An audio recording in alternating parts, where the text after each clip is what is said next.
East Africa Union of the Seventh-day Adventist Church presents Dr. Joel Musvosvi, guest speaker on the 2012 Pastors Convention at Kamagambo Seventh-day Adventist College. He talks about letters of Apostle Paul to Timothy in the book of 2 Timothy. The second metaphor that he uses, he talks about the time of my departure. The Greek word, which is the word analusis, I did not put it here. I would probably put it in before we are done for those who would like to get copies. The word analusis, coming from the Greek word luo, which means to loosen something. Analuo, ana gives some emphasis to that word. And this particular word, analusis, has the idea of loosening a rope, something that was tied to another object, and you start loosening so as to let the other go free. It was used very much in Greek literature to refer to what happens when a ship that has been in the harbor is now ready to set sail. All the passengers are on board, all the goods, the shipments are on board, and they untie those ropes, and the captain begins to do what they do to get this ship going out into the ocean. So Paul is talking about this moment of death as the time of loosening, untying the ropes, so that he is set out on this new journey. It is a very rich symbolism. It was also used in connection with soldiers, when soldiers have been engaged in duty, in battle, and now the activities are over, they are brought for the activities, they have to line up to salute and do all those things, and then they are told, now you can go to camp. That letting free of the soldiers who have been in duty, now they can go to camp so they can rest. Paul uses that kind of language.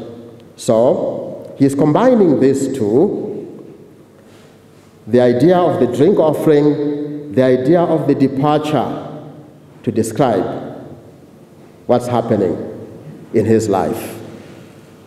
How do you look at death? Is it a fearful moment? When life is ebbing away, of course I've never died, not yet, so I don't know what it feels like. But being in the presence of people who are dying, for some, it is a real struggle.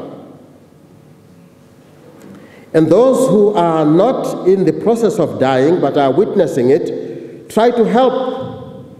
They hold, if this person is now shaking and they see that the person is going, and they try to hold anywhere they can hold, as if by holding you could keep the life there. We are uncomfortable with being confronted by death. But Paul had worked this out in his commitment to Jesus Christ. This was no longer an issue. We looked at an earlier passage in which he talked about Jesus having defeated the power of death. He destroyed the power of death. So when Paul is faced with death, he is not looking at a terrifying enemy. He is looking at someone who has been defeated. He can still do one or two things, but the final score is in my favor. It's not in yours. You could do one or two things, you could throw me down, but the final score is on my side. Life is assured in the Lord Jesus Christ. And so the dear apostle, picturing himself as a soldier pulling down his tent to move on to the next stop, picturing himself as a sailor launching this ship on a new journey. These three great affirmations. I have fought a good fight. The picture of a sportsman who has given everything he has got to the game. Now the game is over and he is walking off the field. Paul says, I have given ministry everything that I have. To minister with everything that you have got. That's what Paul is saying to us. So that when that final moment comes, you're not faced with regrets.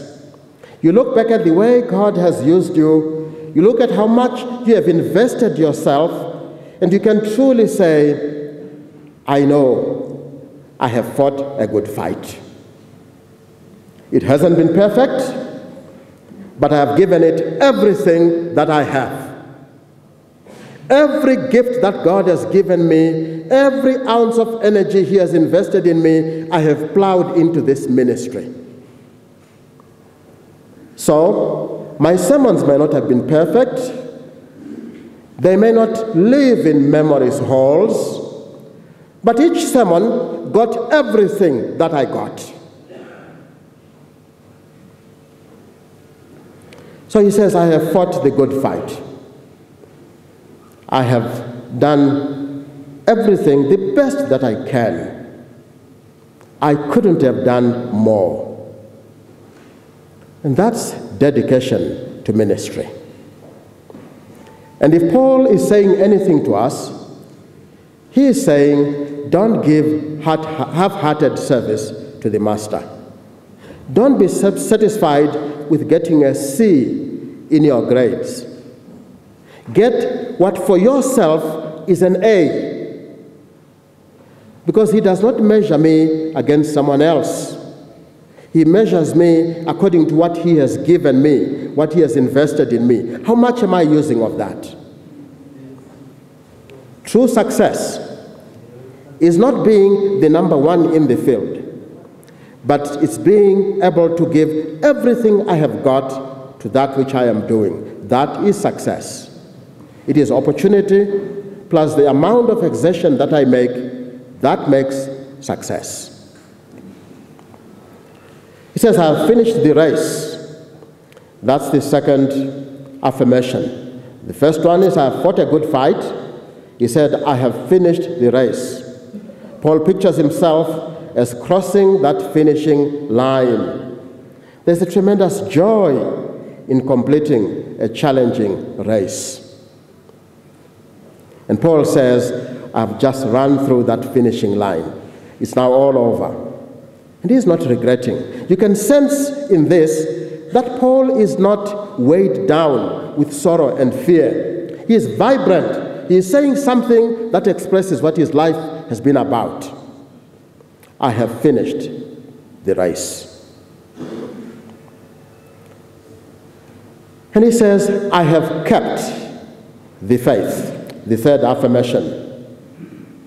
I have kept the faith. The Greek Olympics required each competitor to take an oath before entering into the games. That oath was that they would compete honorably, according to the rules, and honestly. It was required of them to make that oath. Now, whether they always kept that oath or not is another question. But the organization of the Olympics required that each competitor take this oath before the altar of a god, a Greek god. Make this oath. I am going to enter into this game. I will do it according to the rules. I will compete honorably and honestly.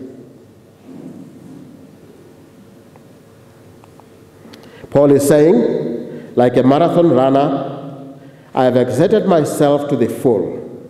I have completed the race, and I did everything according to the rules. Paul is not claiming perfection, but he is simply saying, in my imperfect way, I have done the best I could. That's the best you could get from me. If you wanted something better than that, then you probably need to look for someone else, because I have emptied myself completely in that which I have been doing. Pastoral ministry is a long-term commitment. like a marathon. It is not enough to start. I must stay the course. I must be focused on the goal until I cross the finishing line. That's important. There are many who begin well, who begin with a lot of zeal. They are focused. But somewhere along the way, something else appears on the horizon. They start looking this way, they start looking that way, and pretty soon the goal is part of a blur. They can't see it clearly anymore. And eventually, they don't cross the finishing line. There is the crown waiting for Paul at the end of this race. At the end of all the struggles, there is a crown. That crown that awaits God's faithful children. The crown of righteousness, given in recognition of the righteousness God has conferred on Paul. It is not his own righteousness. He has already told us in chapter 3. It is not because of anything that we have done. It is God's own righteousness that is conferred on him. So this is a crown that says, Paul, I put something in you. I dressed you in my righteousness, and I want to publicly recognize the presence of this righteousness in you, that which I have given you. The crown is conferred by the righteous judge. Interesting that Paul uses this. It is a crown of righteousness, and it is conferred by the righteous judge. It kind of puts us back into a court setting, just how this passage began. I mean, the whole chapter began. You remember in chapter 4, verse 1, when he said that before God and the Lord Jesus Christ, the one who is going to judge the living and the dead, I charge you. And in that same judgment setting, courtroom setting, he thinks of this judge who is now going to confer this crown in a judgment setting. This passage is saying there are many injustices that have come along life's way. You have been misjudged many times. And even this very execution is a result of a misjudgment. But I will give you the crown of righteousness. I, the righteous judge, the one who knows how to say, this is right, this is wrong. The one who can truly adjudicate, who can pass a fair judgment, that one who has life's record, who knows the motives and everything, that one is the one who is going to place the crown of righteousness, the righteous judge. So he's not just the judge, but he is the righteous judge. And he confers this crown of righteousness. So, at last, the truth about one's life will be declared. This is the day of vindication. You know the concept of vindication? It runs all through the Bible. The misjudgments that have taken place. You are misrepresented sometimes, and it feels very bad when you are misrepresented. When you actually did this, but someone says you did this. It feels very hurtful. It's very painful to be misrepresented. And it is even more painful when it is purposely done. When you know that the other person knows the truth, but they choose to tell what is not true in order to besmear my name. And you are sometimes in situations where there is no way you can clear your name. You can't clear it. You just don't have a way to be able to tell the people this is what actually happened. But there is a righteous judge. This judge knows every minute of our lives. He knows not only the acts of our lives, he also knows the motivations of the life. Why did we do what we did? He knows all of that. And in the last day, he's going to confer, as he did on Paul, that crown of righteousness, or rather, as he will do for Paul, it's still future for Paul as well. He will confer that crown of righteousness, the righteous judge himself. There are hurts that come in ministry. Don't expect that ministry will always be smooth. Don't expect that the hurts will come from very far away. They sometimes come from painfully close places. They sometimes come from unexpected quarters. But remember, as Paul did in that dungeon down in the belly of the earth, Paul remembered there is a righteous judge. So you don't have to sort out everything. God himself will one day declare before the universe as he hands out the crown of righteousness. The fact that it is this righteous judge who gives the crown suggests that it is a crown of vindication. God says to Paul, I know that you are innocent. You are condemned by a guilty person. But wait. Just wait. That's what God says. And he says that to us also. When you find that there are hurts in your life, there are some things that are painful, you cannot swallow them, just wait.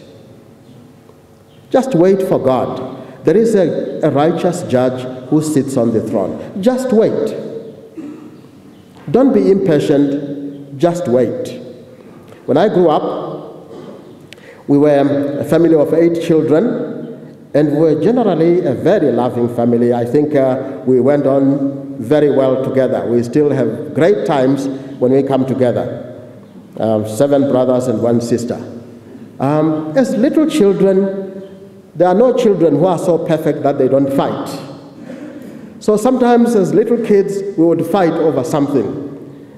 And my mother especially wanted to make sure that we don't fight. She wanted to bring up good children who fear the Lord. And when somebody starts a fight and you start fighting back, then she finds out that you have had a fight. She'll call both of you, she'll ask you why you fought, and she will beat both of you. The one who started the fight and the one who simply responded to the fight, both of you are beaten. And she says, I'm beating you for starting the fight, I'm beating you for not coming to report.